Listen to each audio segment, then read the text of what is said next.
You're listening to the Music Tech Teacher podcast, episode number 35.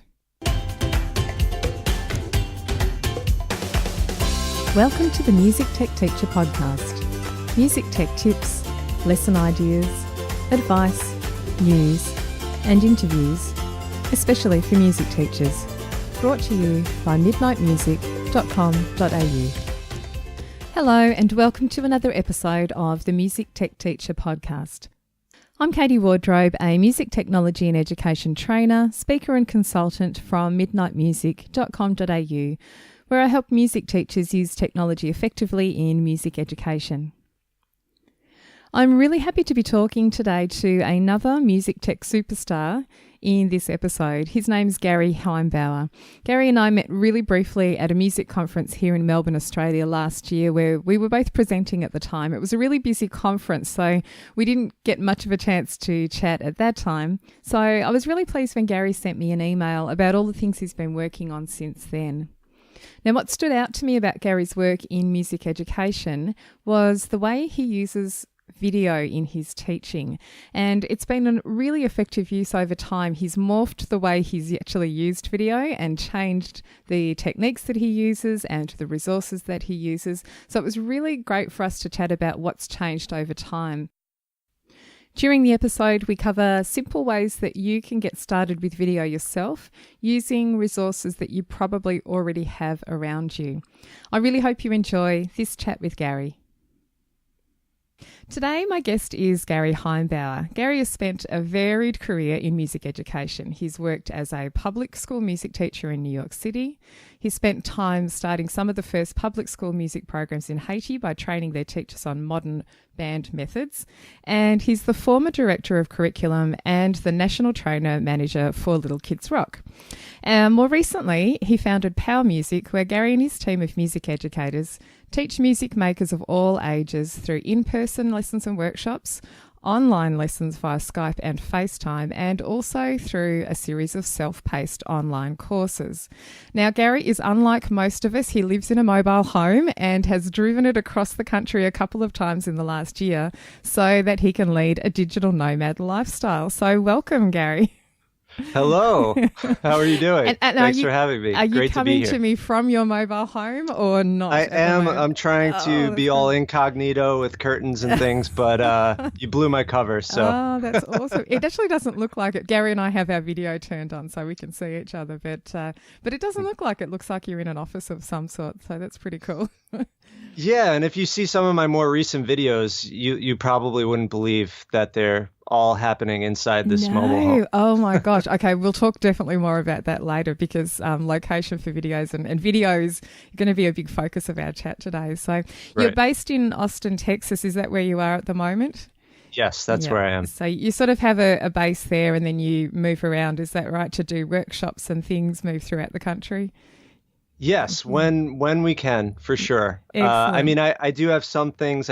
My girlfriend and I live together in the mobile home, and we do have our roots here in some ways, but we have a bit of flexibility so that we can leave for certain amounts of time and come back. But ultimately, the dream that we're working on is being completely able to be nomadic and go wherever we want in this amazing country that we're getting to explore. I really love this. Yeah, I love this idea. I attended, it's about 3 years ago now, an overseas online business conference. So there were people attending that conference from all around the world, and it was a really small conference. There were only 25 attendees and then the presenters. There was about 8 presenters on top of that. So really small, intimate group, but it kind of opened my eyes to this whole digital nomad lifestyle. And that was a term that came up a lot at that event. And a lot of the people there attending deliberately were running online businesses so that they could not have to be based in a specific place. And it's totally possible with, internet nowadays. And really you need a laptop and a connection to the internet and you're kind of set to go. I mean, I know there's a bit more to it than that if you want to do extra things like create videos and stuff, but it's totally possible. And you just sort of go around chasing good internet connections. And in the meantime, you get to see the world. So Yeah, at That's some point, exactly right.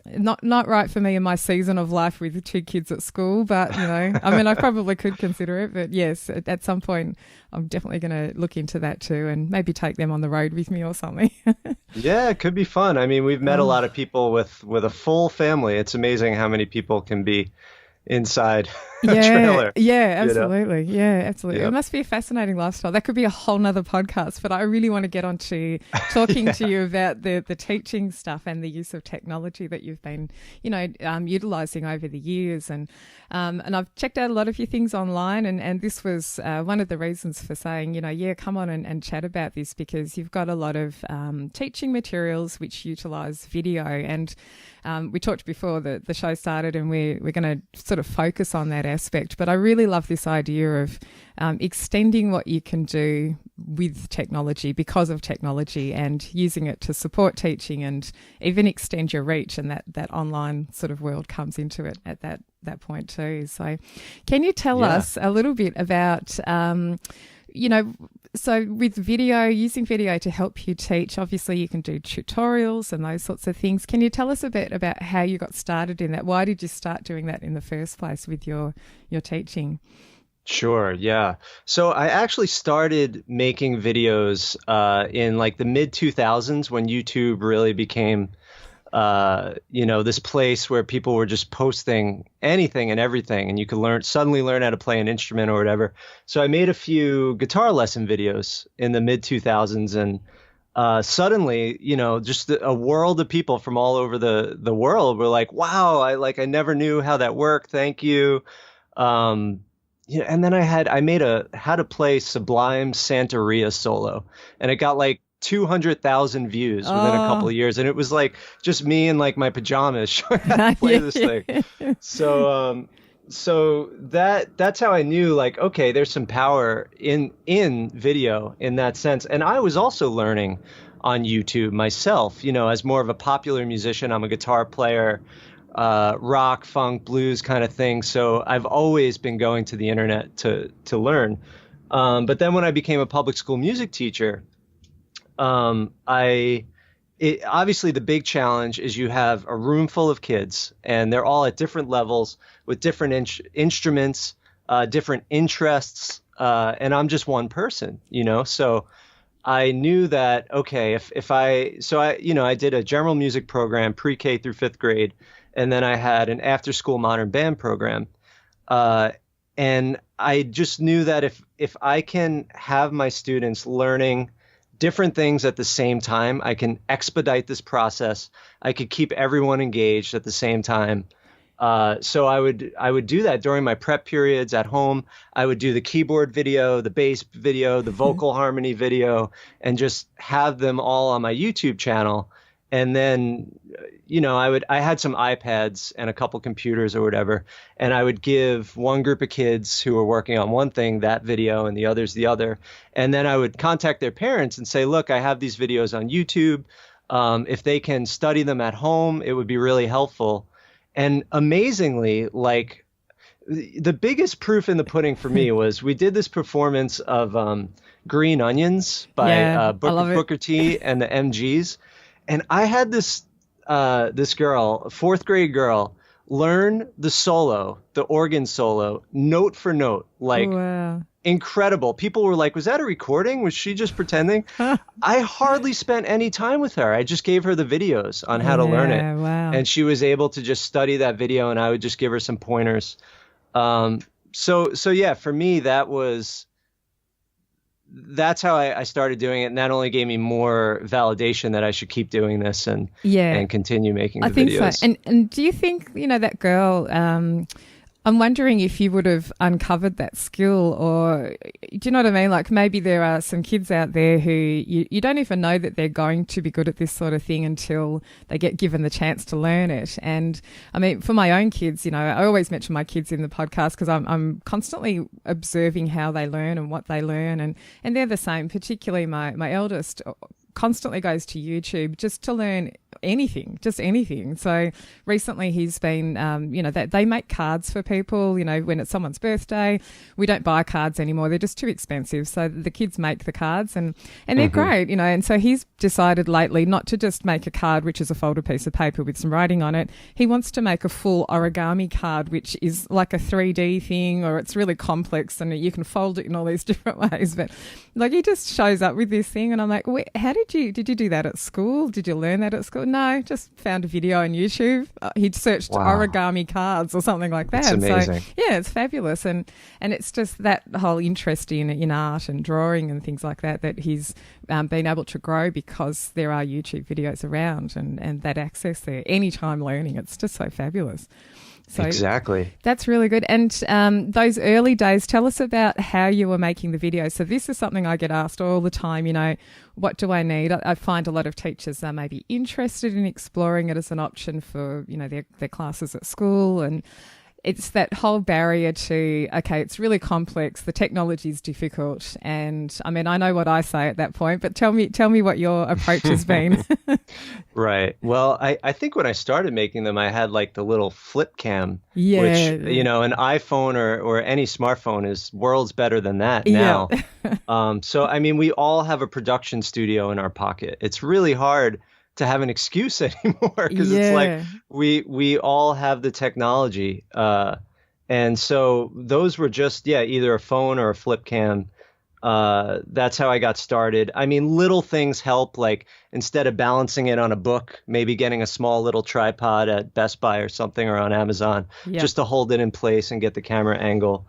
And then I'm a Mac user, so I was using iMovie. But when I first started, I used Windows Movie Maker as well. So I think whatever your native editing program is really all you need.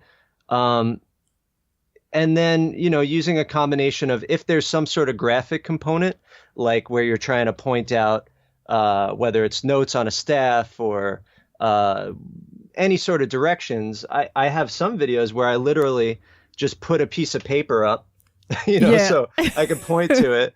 And then there were other videos where once I started getting the skills with iMovie, putting a little photo in the corner of the screen. And that was the first kind of like aha moment, like, wow, I can overlay a graphic onto the I'm so glad you brought that up because I watched, we'll get to your later videos, your more recently made ones soon. I want to talk more about those because they are really high level production and anyone watching those first of all will kind of go, oh my gosh, I could never do that, like that looks crazy, and they look amazing, they're just really clear. And so anyway, we'll talk about those in a minute, but it was really great to see your early ones because that I was going to bring that up. It's just you with a piece of paper sitting on a keyboard and, it's like what the kids are looking at. It's their worksheet, their sort of version of the chart. And, you're pointing things out as you're playing or as you're listening to the backing track. And the other thing I noticed too in, some of the early ones, the backing track that you're playing along with is just coming out of your Mac speakers, and going into the camera microphone. It's not some sort of fancy hookup, with lots of leads and a mixing desk or anything like that. Right. And I love this idea of just getting started. And my philosophy is always it's better sort of done. I have a friend who says, better done than perfect. Is that the way saying? I can't remember. Something like that. But exactly. Just get it done. It doesn't have to be perfect because at least you're then getting the information across to the people you need to. And I really love that. Yeah, and the tripod thing, I think that to me is one of the things that can lift the quality of a video from shaky, camera angles and it moves around and suddenly you don't realize you're not focused on the subject that you're supposed to be focused on because, you're concentrating on playing and then you've moved the other hand away. But having the tripod there, just locking the camera in one position is so fabulous. One really good trick for the keyboard teachers out there. Yes. Any of those overhead keyboard ones from back in the day, I was using a music stand and just putting my phone right over the edge of the music stand. Yeah. Because a lot of people don't realize as a tripod. Yeah, because you can kind of. I think a lot of people don't realize at first. Say with the smartphone camera, it's only one tiny little camera lens on the edge of the device. And so you can totally hold your hand across the back of the entire thing. You're not covering up the lens. It's only one tiny little bit of it. So, yeah, you could totally rest it so that it's just sitting on the top. And, most of the phone is sitting over that music stand. So I was going to ask you about that. That's really good. And what about with the guitar ones? That was just you were in like selfie mode, I guess, with because the guitar ones show you with your, it's got your hand position and stuff, showing the chords. And then, like you mentioned, there's sometimes a graphic which shows the actual chord diagram as well.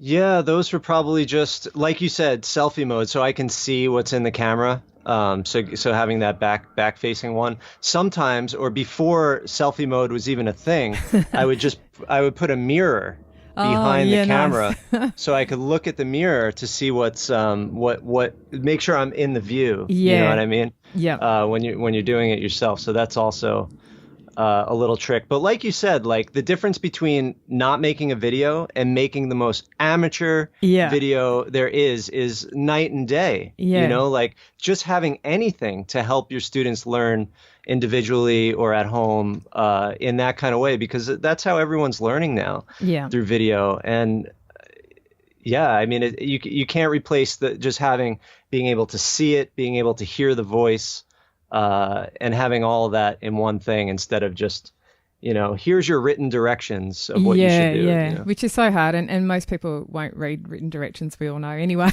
They'll just ignore them. So I think I often say that's why I have a business. It's because people don't want to read software manuals and, kind of work stuff out. They're like, just show me how to do it. And it's just such a great approach.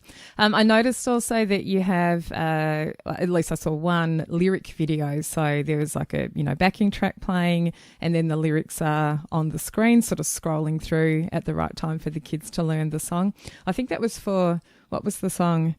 Not You've Got a Friend. Thank You for Being a Friend. Thank You for Being a Friend, maybe. Yep. Yeah, we did that one as part of a competition to win a grant from the New York Lottery, I remember. Yeah, right. So we went all out to try to get that one perfect. But yeah, I mean, so some of the early tricks that anyone could learn within a matter of hours is being able to put text on the screen, being able to put an image on the screen, and then being able to slice up your material. So if you shoot something, for 20 minutes and you only need 3 minutes of it, that's a really basic skill that you can do in any editing software. Yeah. Is adding text, adding a graphic, and being able to slice it. And then maybe the other thing is dragging in an audio file. Yep. An MP3, just dragging an MP3 right in. Yep. And these are all skills that there's probably 100 YouTube videos on each and every one of these things. Yeah. So just find the one that's the most highly rated,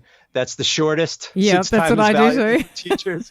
And although I'm guilty of making really long videos, but I try to put the bread and butter in the beginning. Yeah.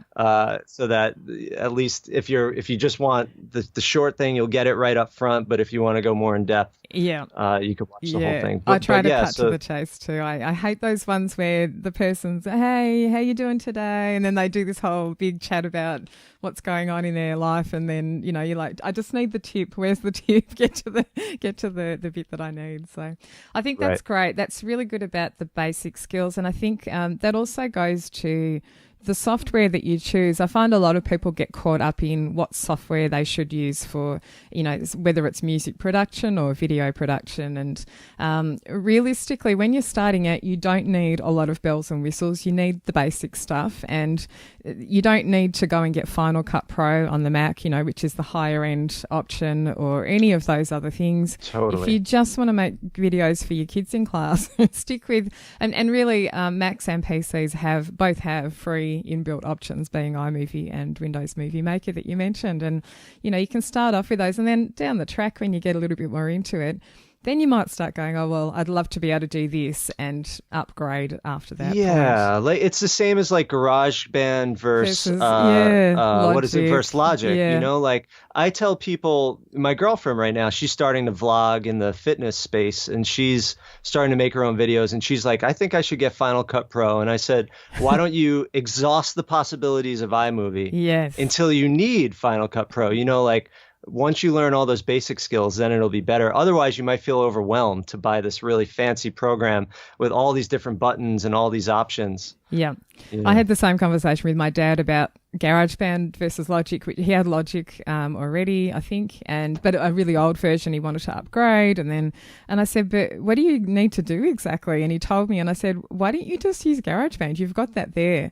Oh, but and I think he thought the output quality from GarageBand was going to be lesser quality than the output from Logic, and I'm like, well, no, it's more about the flexibility with the editing options, which you don't need. It's just, right. The output's going to be the same. So just use that for now. So he did, which was a good thing. Yeah. So that's really good. And so tell us about how have things progressed over time with video? I mean, you're probably like me. I watch other people's videos and I start going, oh, I love that thing where they do this, like you can have videos which will highlight something on the screen. Everything else goes dim, but it will do like a spotlight thing on the one thing you want someone to notice. Or there might be an arrow that points to the thing on the screen, or there might be, I don't know, there's lots of fancy things you can do. And so I watch those and then I go, oh, I'd love to do that, and I'll incorporate that into my next video. And things grow over time and kind of improve, and you get a bit more fancy. So what sort of things like have music, learning music. You hear a player that you like and you learn something new about your instrument. Yeah. Well, I mean, the other thing that we didn't talk about yet was just the power of video to create community.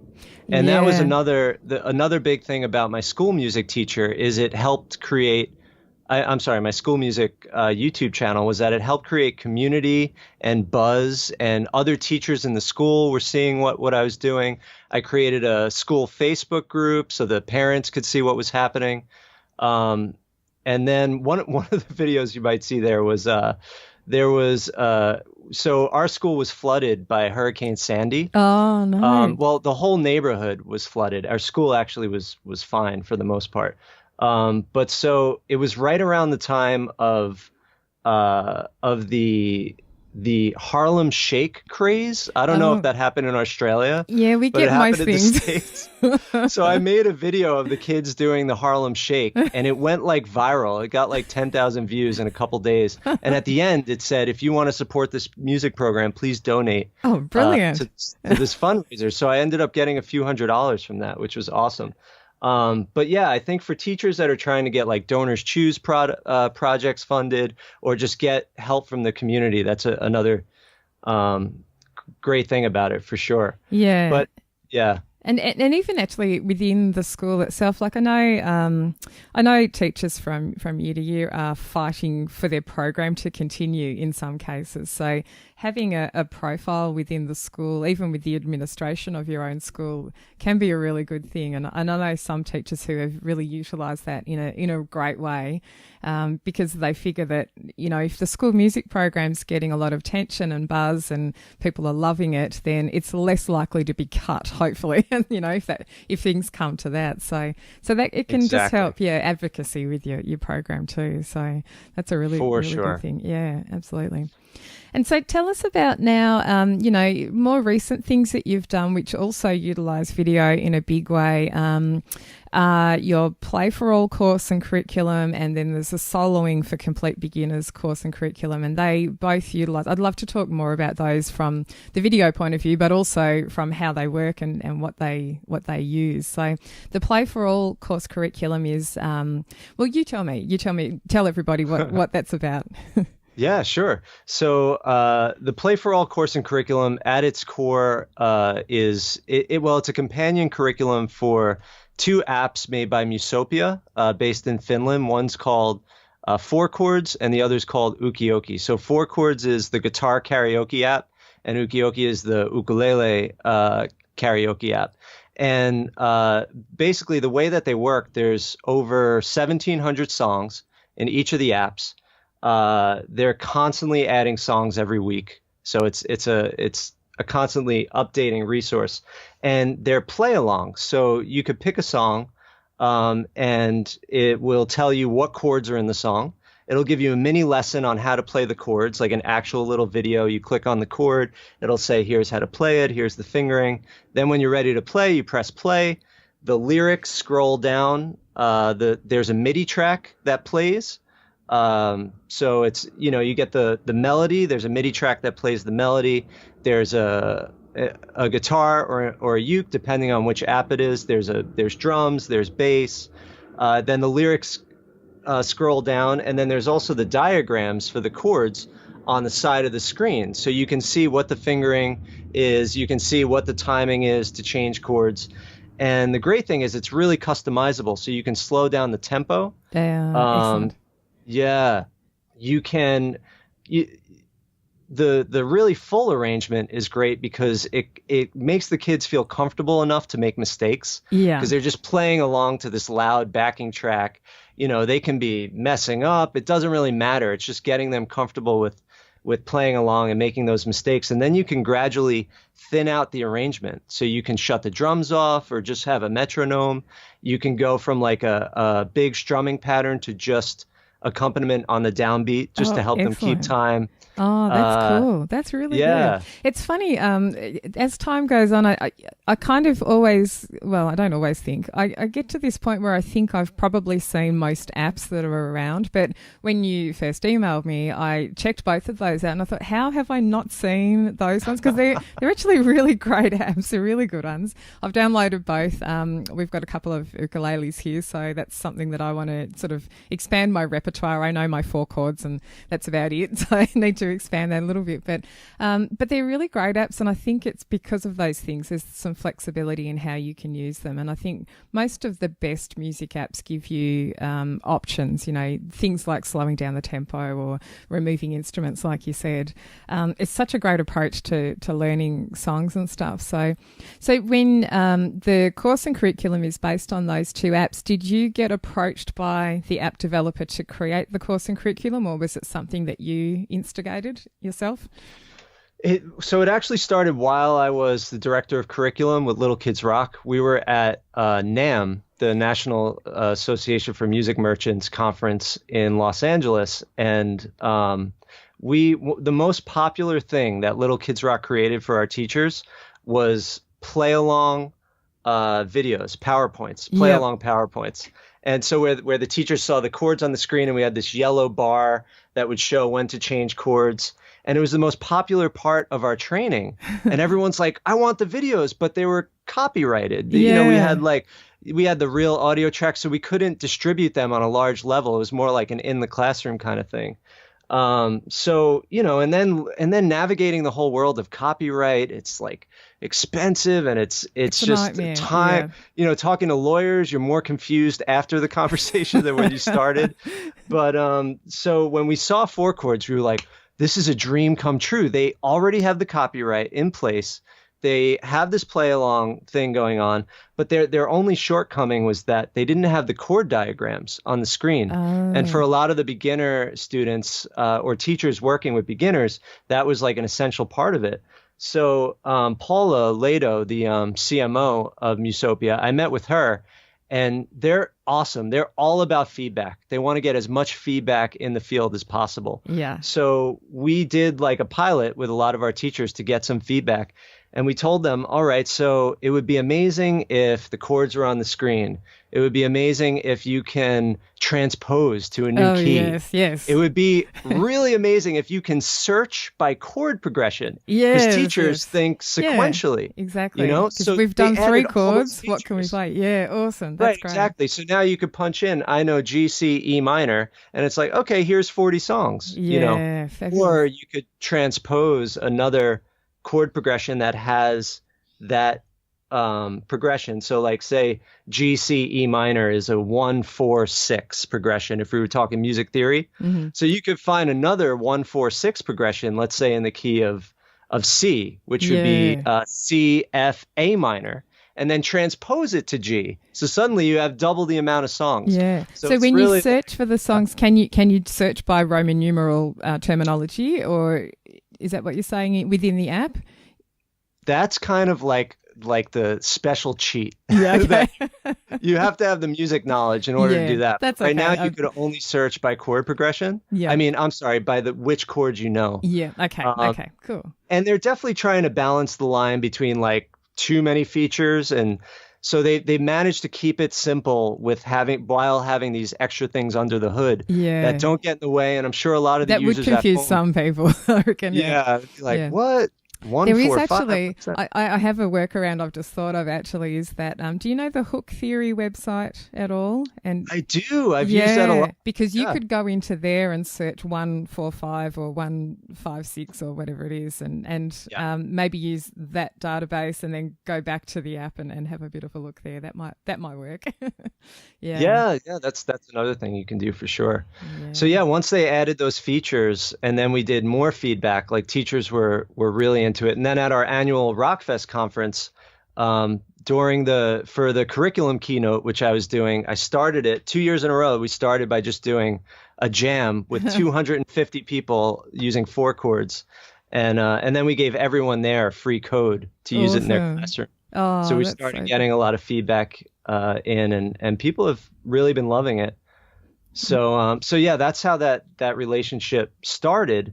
And then for the we released it this month, but after leaving Little Kids Rock and founding POW Music, a few months after, Paula reached out to me and said, we would like to maybe create a teacher curriculum to go along with this. And we had worked very closely, at that time. So we talked about what would that look like to have a curriculum to go along with it. And I think the biggest thing is teachers not knowing, like, how do I use it to support my curriculum? Or how do I use this as like a resource that can be approached in a more like sequential way? Or can it help me to differentiate? Is there assessment tools that go along with it? So we worked with some awesome teachers in Dallas, Texas, because I'm in Austin and I know a lot of different teachers. So I called up some of them, some that I knew were using it, and then some that weren't yet using it, and gave them access to the apps and went over some of my ideas for integrating it into their own curriculum. Then they shared with me some of their best ideas and ways that they were using it in their classroom. So we worked together and then spent a couple days in each of their classrooms documenting the best practices, the ways they were using it, how their students were responding to it, interviewed the students, and then made videos on each of those best practices that they were doing, whether it's for differentiation or how they're using the transpose feature, how they're using the arrangement mixer to thin out the mix and do all these things. So the course and curriculum, it's on one hand, it is showing you how to use each and every feature of the app in a classroom setting. And then along with that is a companion curriculum that maps out, like, if you have a complete beginner, here's where you start with this chord or these two chords. From there, build to this. Then, so showing them how to build sequentially. And instead of thinking of the chords just arbitrarily, it thinks in terms of chord progression. So it starts in the key of G with, like, simple one finger chords for the elementary students, and even anyone at any level, just as a first week thing. These one finger chords where you're just using the top three strings of the guitar. And then from the one finger chords, moving out of the key of G to the next key. And so this way, being both apps are song based, you can select those, they're all within a key. So you could select the chords you want. And if you know the four main chords in this key, you're going to get a lot of results. Whereas if you know one chord from one key, one from another, it's going to be a while before you can play a lot of repertoire within that key. So yeah, it's funny, those four chords, they're used in a lot of pop song sequences. I've got a friend who's just been given a keyboard, and as an adult learner, he's like, oh my gosh, there's just so much to learn. And I'm like, okay, I'll teach you one thing that will allow you to play, about 400 songs instantly. And so I taught him, the 4 chords in C major. And that was, it's really good. I'm like, once you know these chords, and then I showed him the Axis of Awesome film clip, on YouTube, where they do the comedy group that does the big medley of songs which use those basic 4 chords in lots of rock and pop songs. And he's like, oh my gosh, he goes, every song uses those 4 chords. And I'm like, well, not every song, but there's a big range. Yeah. And it's such an aha moment for even teachers that have been professional musicians for a long time, especially more classically trained possibly, or where you're not thinking in terms of like chord progression. You might be thinking more in terms of notation and melody, and it's just not as apparent. So we've seen during the little kids rock trainings, when we show that video, like people are like, what? It suddenly clicks. Like, wow, I just need a few chords and I could transpose to other keys or use a capo, and suddenly I've got every pop song at my fingertips. Yeah, pretty much. I know. And it's great. It is mind blowing, and it just gets you that success really quickly. And I think that's probably the thing I like about video as a medium for teaching too. You can allow the kids that move more quickly pick things up more quickly, or perhaps they've already had some training already in guitar or something. They can move ahead themselves onto the next stage and the next stage, while the teacher can still help the other ones that need a bit more assistance. And I think it's a great way to differentiate learning and create independence and that sort of thing too. Yeah. And they can move backwards as well. Yeah, that's yeah. Go back. You haven't got this right. Yeah, I noticed, and we'll link to all of these things in the show notes for people so they can check stuff out. But I noticed that in the Play for All trail, there's like a trailer video, so you can see what the course and the curriculum's all about. And it's great because it really does show you what is part of the course and what it looks and feels like. And I love the fact that there are videos of actual real teachers with real students in a real classroom, showing you how they're using it and how it's working. And you can see them projecting, the app onto the data projector so that the class can do it as a group if they want to, but then they can also work independently if they've got multiple devices to use. Yes. And that also works really, really well. This episode of the Music Tech Teacher podcast is brought to you by the Midnight Music Community. The Midnight Music Community is an online space for music teachers who'd like help using technology in their music lessons. There are online courses, video tutorials, lesson plans, music tech news, and professional development certificates are provided for any training that you undertake. I'm inside the community every day, personally answering members' questions and sharing tips and ideas. The best thing is that you get to connect with hundreds of other music teachers just like you and share your own experiences and occasional music tech frustrations. For more information and a special joining price just for the listeners of this podcast, visit midnightmusic.com.au/podcast offer. That's midnightmusic.com.au/podcast offer. So tell us about the other course that is more recent, isn't it? The soloing for complete beginners. I was watching a few of those videos as well because I am classically trained, and although I'm really comfortable with playing from chord charts and that sort of thing, the soloing improvisation side of things is not my forte. I can kind of do it. I feel like it's a little bit formulaic when I do it. You learn licks and then you just apply those and stitch them together in different songs and stuff. And as a singer as well, I feel like that's the area that I need a bit of work on. And I'm not a guitarist, but I actually think that a lot of what you talk about in that course you could apply to any instrument, really. It's a guitar specific course, but there's some guitar skill teaching aspects to the course, but there's also the improvisation skill aspect as well. So so tell us a bit about that course. Why did you choose to do that one? Yeah, you're right, because that was my first major project since starting POW Music, was to make that course. I think because I feel really strongly about the lack of priority on self-expression in music education and the overemphasis on technical knowledge and theory and all of that stuff. And I think a lot of students feel overwhelmed, and they think that playing music is just like pressing buttons, the right buttons at the right time, and like, or how many notes can I play and how fast and how, it's like there's just so much baggage that we're giving people at the right away before they even start playing. So the point here is like, let's be creative and make music right now, right away. I'm not going to give you any information about like, this comes from the A minor pentatonic scale, and there's 5 notes. That's what pentatonic means. And, you start here and you go there. And so, no, it's like, here's one note. Yeah. That's where it starts. Let's build a groove on that one. What does it mean to like feel a groove? Let's play with dynamics. Let's play with the articulation. And call and response. Let's use our ears. So the course takes students through from one note using call and response, repeat after me, trading 12s, trading 4s, where I'm going to play for 4 measures, now you play for 4 measures.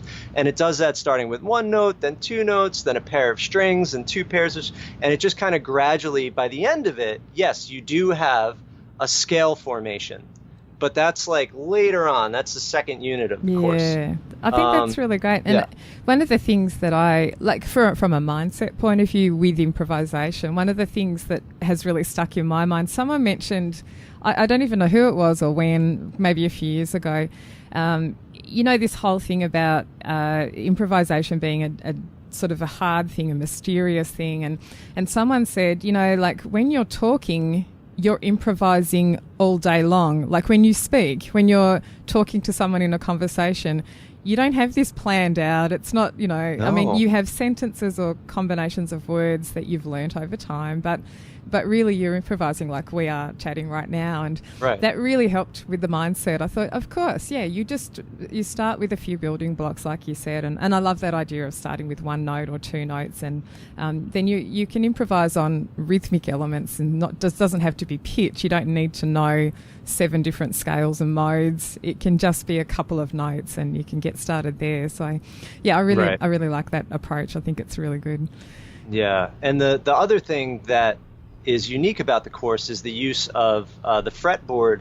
The notes light up as you play them. Yeah. So it's really helpful for the visual learners who, might feel uncomfortable if all they're relying on is their ears. Or I know in guitar, one of the popular things is tablature, which is numbers on the strings. But that is kind of abstract. There's nothing visual about it. It's it's mathematical in that way. So this visual element helps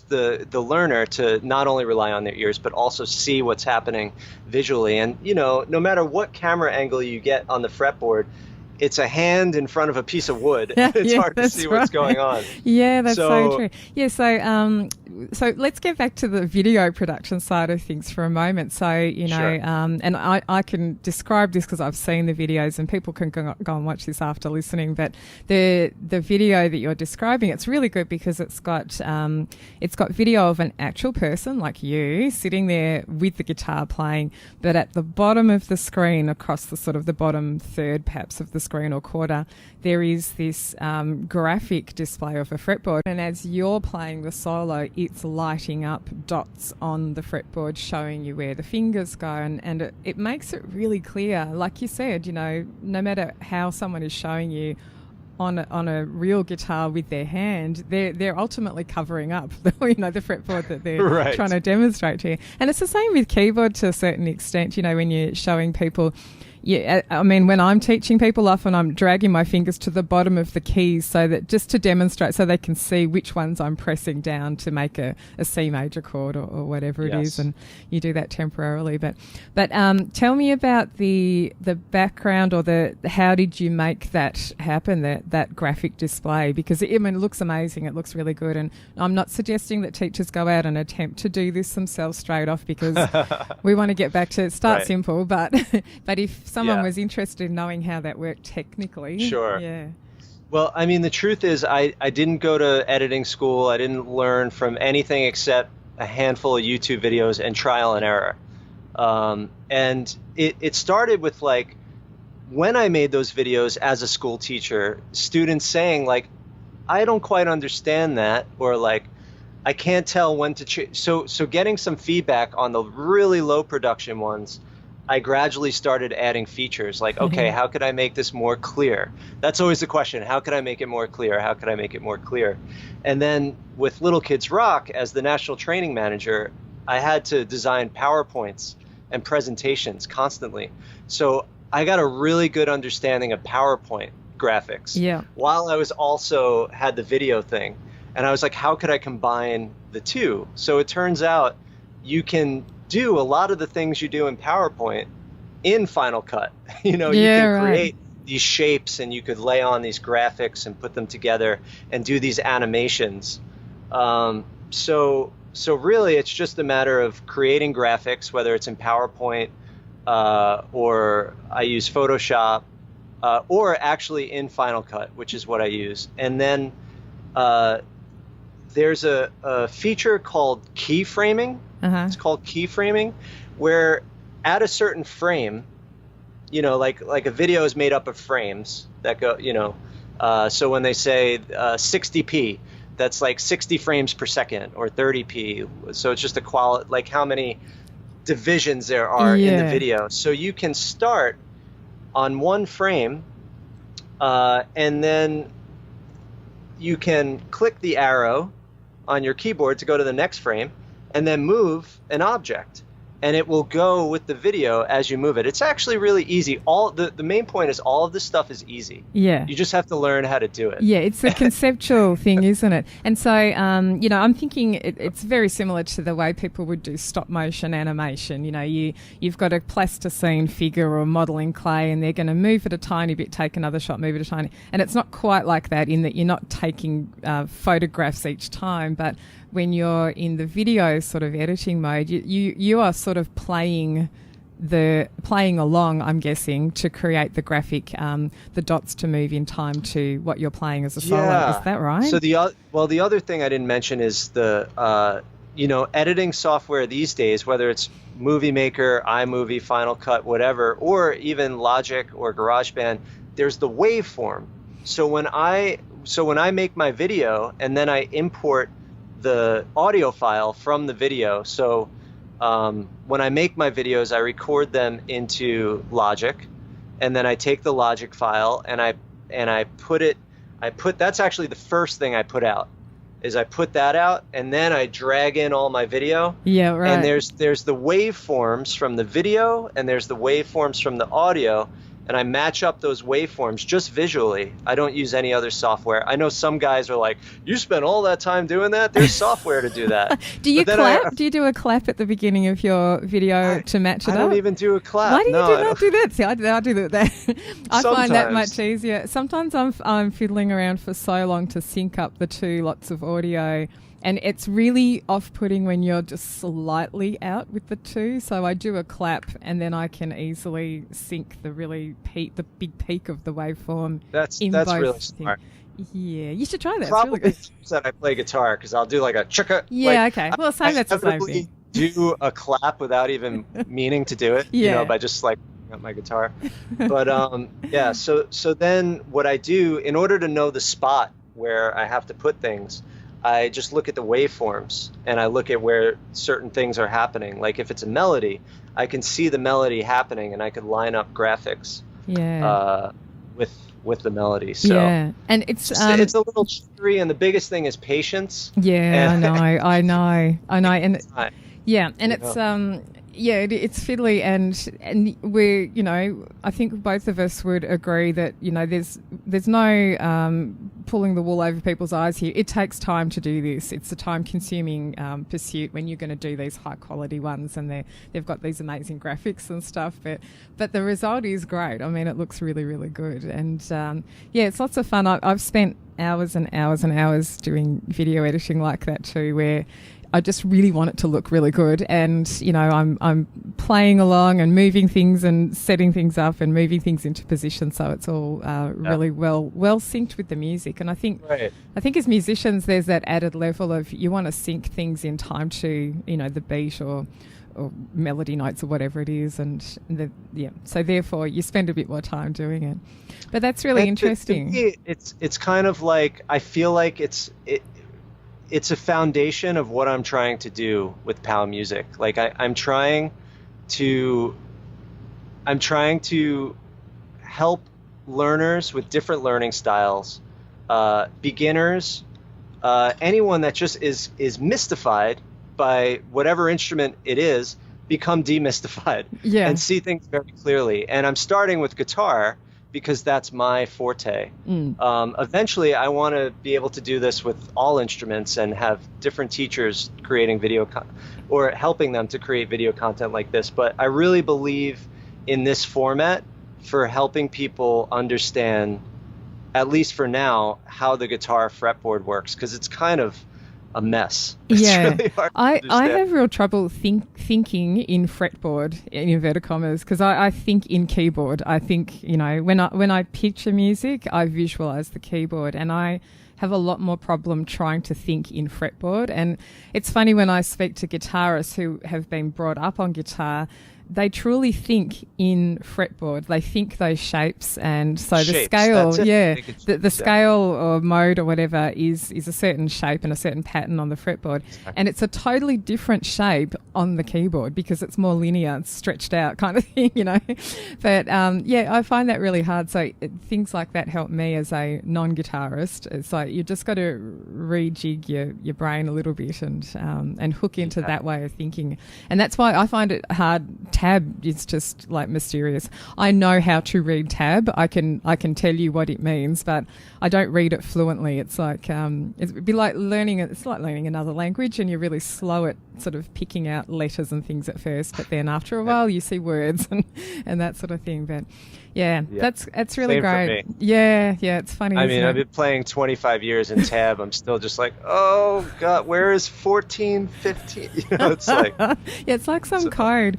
And the lack of a lot of tab has no rhythmic representation on it. I mean, I know you can, like I use Sibelius, and you can add rhythm to your tab in there, but a lot of the tab charts that you download from the internet just have the notes, and you need to know the piece. You actually need to be able to know it. That's the thing. Yeah, you have to know it first. Yeah, exactly. Yeah, and you're just replicating. So that's really great.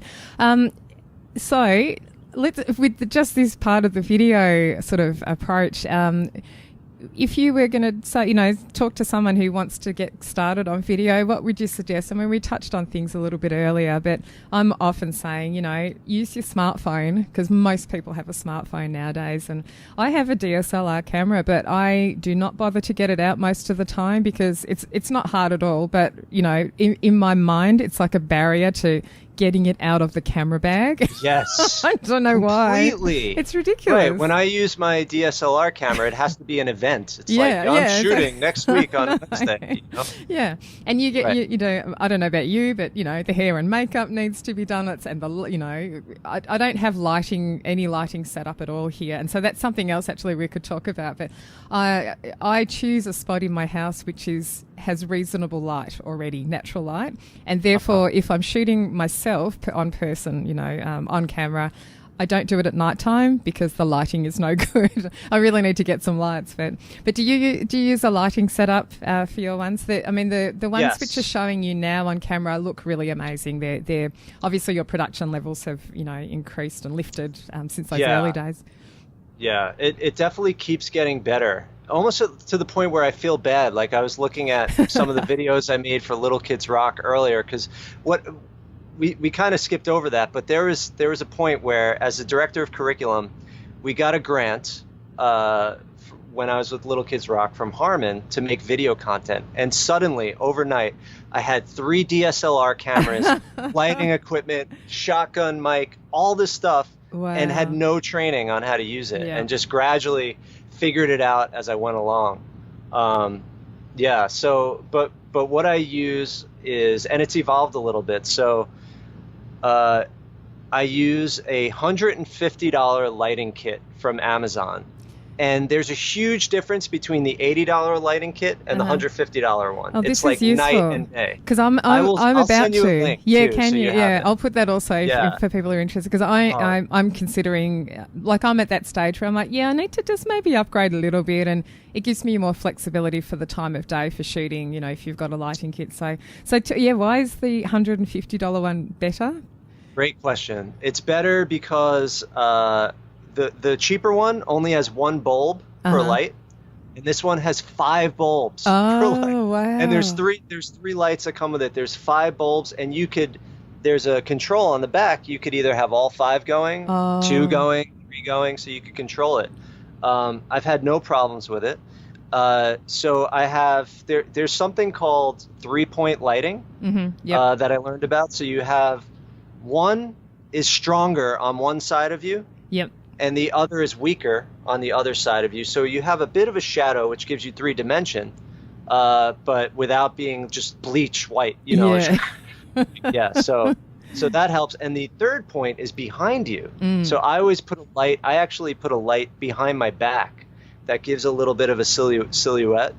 Or I do an overhead light, and that really adds like a 3-dimension it's like night and day with or without the light. So I don't think for the teachers that might not be as valuable, but if you want to start like really putting out content not just for your students but for the world to see, it really captures people's attention for sure, and it has a sense of professionalism that I think can take you far. But to me, the most important thing, and I always say, I rather have a really blurry video with great audio. Sound. Yeah, I knew you'd say that. What I'm saying?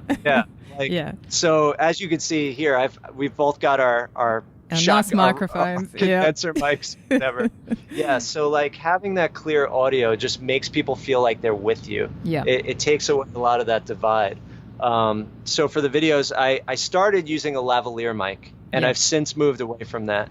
That is a really good, inexpensive option. Like if you're using an iPhone and it's 10 feet away from you and you're in a room with bad acoustics, you're going to sound very boomy. You can get a lavalier mic that will connect right to your iPhone and clip it to you, and suddenly it's right there in front of your mouth, and it has a much better clarity. Yeah. But I stopped using those because it would like ruffle. I know. And actually, I've recently seen a video. There's a guy. He's based in Australia. I think his channel's called Primal Video. His name's Justin. Anyway, he's a great video producer guy, but he's got an awesome series of just really basic how to do video.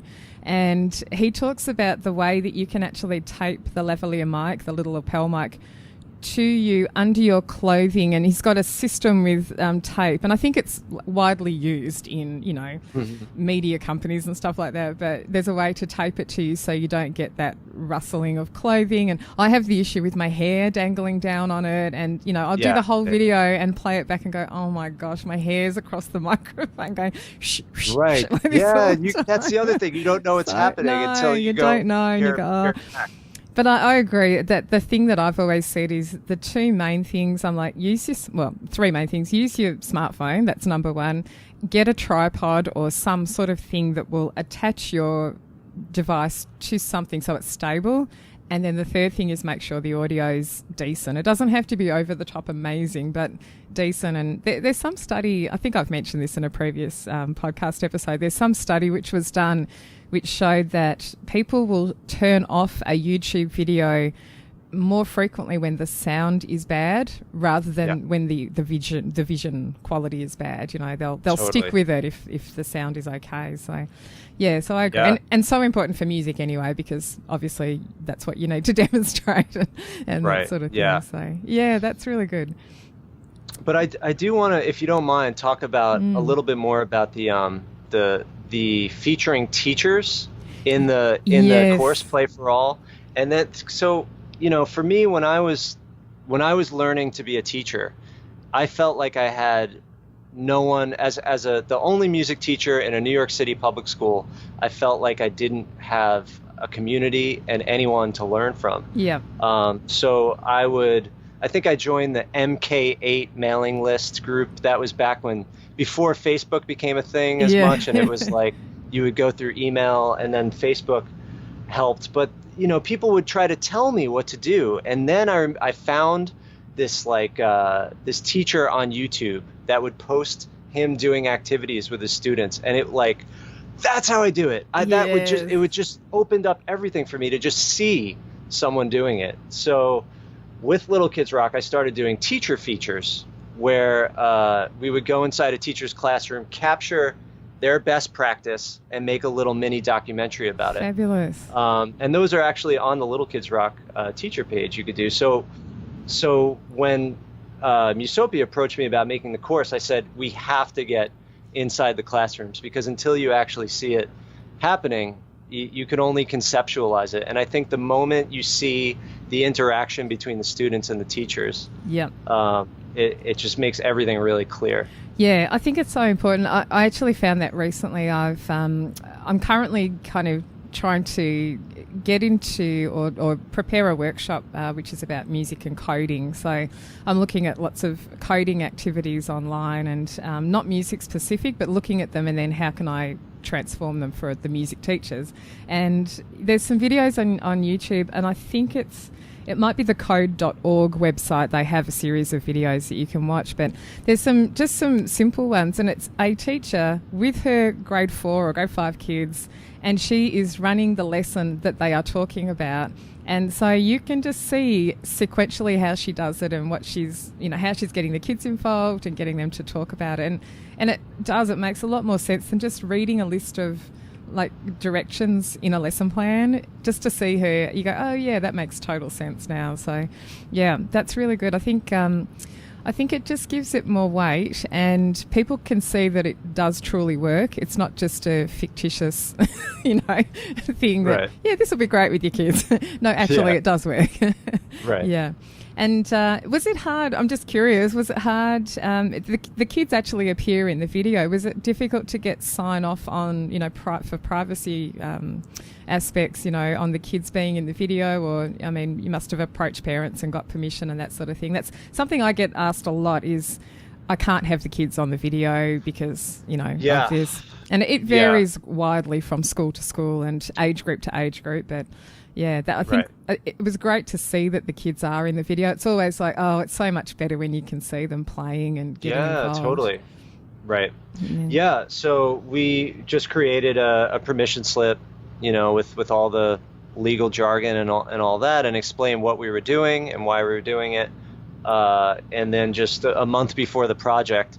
That's the other thing. If you have to give teachers enough time. They're so busy so much to time. be like, oh, can you just do this in 2 days? And then, it could take a student a whole month to get it back to you. So just a month before we started, we sent out the permission slips. But the best thing, what I recommend everyone do so that they can feel free to create video of their programs is at the beginning of the year, just see if you can get your principal to send it home as part of the package. Create your own slip. Like, hey, we're in our music program, we're creating video documentation of what we're making and what we're doing. And part of performance, part of being a musician is performing and creating recordings. And we want to do that and share it. Yeah. And then sending that home and collecting those. And this way you can feel free to do it, because to just say, I don't think I can do that, like you're really missing out on a big opportunity, and not only for you and the community, but for your students, like for them to see, like I have a video of my student like getting her black belt in recorder karate. It's got like 5,000 views. She's like became a YouTube celebrity from that, and that's like, that's the language they speak. Yeah, absolutely. It's part of their culture right now. So the more that you can reflect their culture inside your own classroom, the more they're going to feel right at home in your classroom. Yeah, I think it's a good approach trying to do it at the beginning of the year, of the blanket, can we have permission for everything, up front? And then obviously sometimes that's not going to work. Some schools won't allow that. But if you can, it's such a great thing to do, because otherwise you're having to go for every single thing, every small thing, getting 20 permission slips back for this one video and then for the next video. And if you do sort of a more blanket approach, it's a much better way. But it can be hard work sometimes, I think.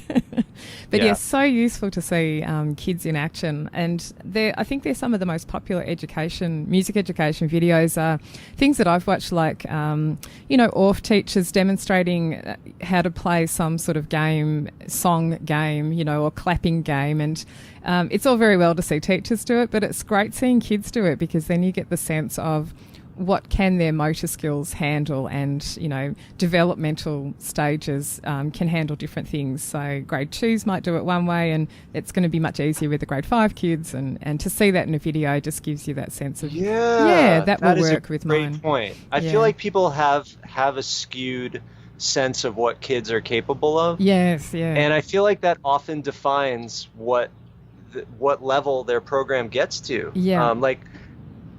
And I've struggled with sounding condescending when people are like, my kids can't do that. And I want to be like, yes, they can. Like, my kids were able to do it, or something like that. But I know. It's not like that. It's just, I think teachers just need to be careful about trying to define. Placing limitations. Yeah. And I love what you just said, how by putting examples of kids doing amazing things out there, it raises the status quo for other people. Yeah. I know that's happening just in the world of guitar. Like, I go on Instagram as a guitar nerd and see people doing things on guitar. I'm like, you're 20 years old. Like, how are you doing that? So it just raises the bar. The more people share with each other and show what's happening. I think so too. Now, I'd love to just finish asking you about, because again, it's something I get asked about quite a bit. I know you do some lessons via Skype or FaceTime or Hangouts, same sort of technology all around, but I know there are a number of teachers in the world doing this now, where basically it could be like us talking now. You're in your house, I'm in my house, and you're teaching me how to play guitar. And tell me, how has that been working? Has it been a good thing, and has it been difficult? I think it's great. There's a lot of things that I can do using Skype that I can't necessarily. Well, I'm not there in front of them, but like the screen share feature is really powerful. Like, suddenly I could pull up a graphic and they could see my hand right next to the graphic. Yeah, that's true, because they'll still see your little picture, won't they? Where even when you're screen sharing, they'll still see your. Cool. These platforms are getting much more customizable. So I use Zoom a lot. Yeah, I do. I use that too. Yeah. Yeah, and Zoom has a lot of features where you could do that. But yeah, it works out great. I use this shotgun mic on my amplifier.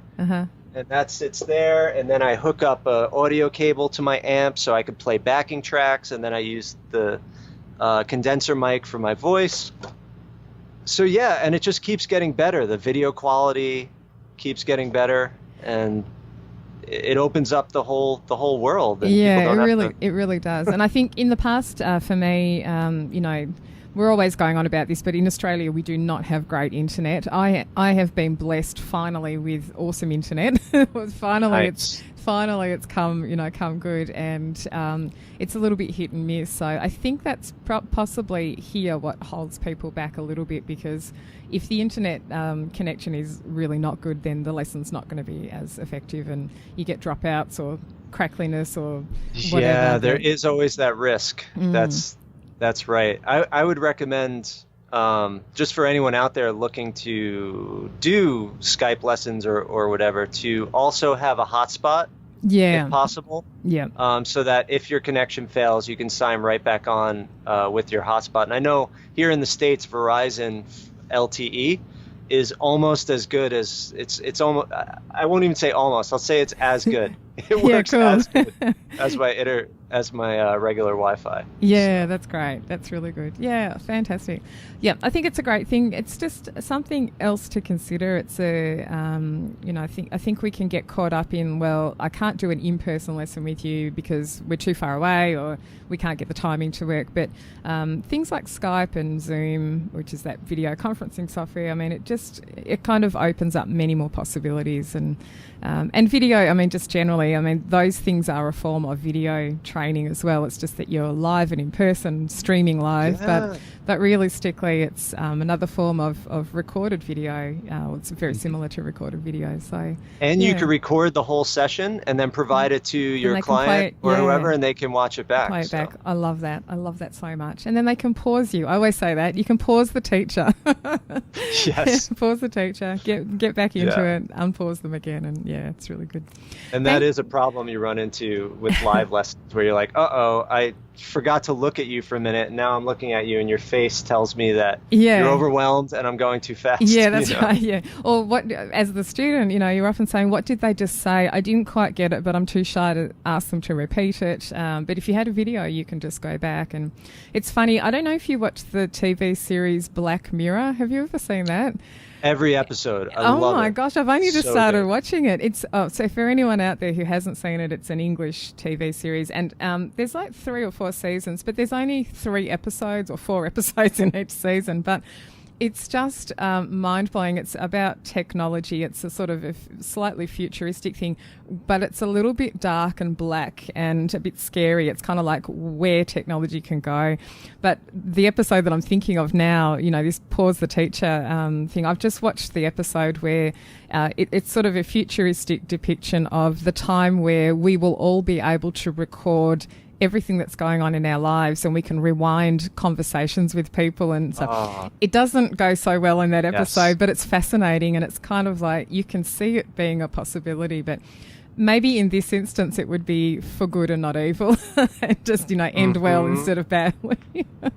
But what's great about that show is that it's sci-fi, but everything is just slightly out of reach of what's happening now. Like everything is conceivable. Yes, which is kind of, and that's what I think they've done in it is just really clever. Most episodes look like today's day and age. It really, people are in there. They're dressed like we are. The houses are like we have now. It's just that things have advanced a little bit. So you can imagine, is this going to be in 5 years' time? Like this is possible in 5 years' time or 10 years' time. It's not that far away. And anyway, I have to watch one episode at a time, and then I just have to sit on it and go, okay, that's a bit scary, and go off and... I feel like you can write an essay about every episode. Oh my God, it's totally fascinating, totally fascinating. Anyway, I'll link to that in the show notes too, so people can look at that. And so what do you do? I listen to this other podcast. There's a lady who has a podcast about, do you know the Teachers Pay Teachers website? I'm sure you do, where you third-class marketplace, and there's a lady anyway, she has a podcast about Teachers Pay Teachers. So I've been listening to that recently, considering opening up my own Teachers Pay Teachers store for a few things. And she always ends her interviews with, what do you do for self-care? And I thought, I really like that question. I think when we're surrounded by technology all the time, you can get really caught up with it, and I have to really move away from it deliberately at times in my day or my week. And so what do you do for self-care to sort of switch off or get away from things? Yeah, that's a great question. And I experienced that today. I've been really heavy in some video editing, just like didn't move for a few hours. So I've been, the great thing about Austin, Texas is it's so bike friendly. Awesome. So I've got like a 10-mile in the wood paved bike trail that goes right to my gym. It's almost a direct shot. Oh, great. So I try to do that, a few days a week. My girlfriend's a personal trainer, so she tends to pull me into the gym. So definitely the physical activity, because when you're, hunched up, and that's one thing I miss about teaching. Like teachers actually, it could be an active. It's physical. Yeah. When I went from teaching to a more like office-y, computery thing, I started to feel less healthy, and I got more into fitness as a result of that. I've actually done the same thing, exactly the same. And I find when I'm running a workshop, I'm standing up for 6 or 7 hours, and I'm moving around and talking, and like you said, it's more physical. And I'm the same. Majority of my week is in front of a computer. I feel like I'm stuck in that kind of 90-degree legs angle, and just like fixed there, and I do a lot of running, so that's my way of breaking out of that. But just got to get out of the house, I think, is the key. Yeah, totally. That's great. Thank you so much for chatting today. It's been good. I knew we would end up doing a long chat, and we have done. We've gone over an hour. But I knew we had a lot of great things to talk about. So I will link to, for people listening, I'll link to all of the things we've mentioned, and they can check out, what you're up to and see samples of the videos that you've got on there. I know there's a couple of sample lessons for things on YouTube, but I'll link to there's a couple of different YouTube channels I'll link to so people can learn more about it. And thanks again, Gary. It's great to see you. Cool. It's been my pleasure. Thank you for having me. I also wanted to mention that I have a special coupon for all excellent. your listeners. I was going to ask you about that. Yeah, it's midnight 25. Yep. And it's all caps. So just midnight 25, all caps. And that will get you 25% off both the Play for All ukulele and guitar 4 chords ukiyoki course and the Soloing for Complete Beginners. So midnight 25. And the one is musopia.teachable.com. That is how to get to Play for All, musopia.teachable.com. And then learn.powmusic.co is going to be the Soloing for Complete Beginners. So then once you enroll, if you go to checkout, just enter that code and you will get a 25% discount. That's great. Excellent. I meant to ask you about that possibility, so fabulous. Yeah. I really hope people check it out. I think it's a great course, and it's just very user-friendly and nice and clean and looking and all that sort of stuff. So excellent. All right. Appreciate it. Thanks, Gary, and we'll speak soon. All right. Have a great day. The Music Tech Teacher podcast is hosted by me, Katie Wardrobe. You can find more information and links from today's episode at midnightmusic.com.au/35. Thanks for listening, and I'll see you next time.